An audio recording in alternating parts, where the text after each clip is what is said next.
We're currently standing on the mezzanine between the first floor and the balcony level of the theater.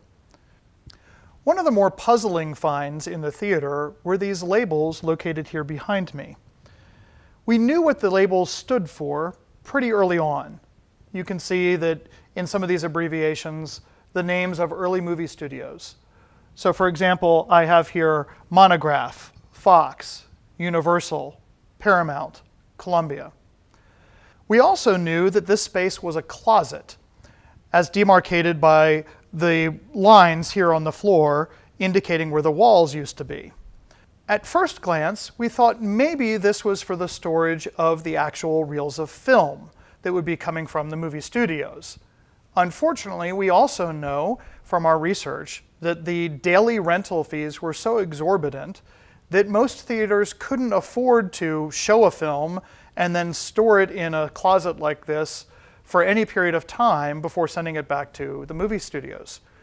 It was likely that once a film was finished showing on one day, it would be in the mail the next day to go back, or be going into manager Robert Eggel's car to be driven back to another theater somewhere else in the chain's territory. So it's very unlikely that these were actually used for storage of movie reels. We then thought possibly that it was used for the storage of movie posters. But our research also tells us that pretty much one company was handling most of the movie poster rentals for theaters from the 1950s on. And so there wouldn't have been a need to separate movie posters by movie studio in order to determine how they should be sent back once it was time to send them back.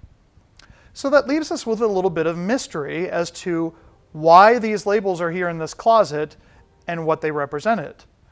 As I said, we know that they represent the names of movie studios, but the question remains open as to what exactly was being stored in this closet.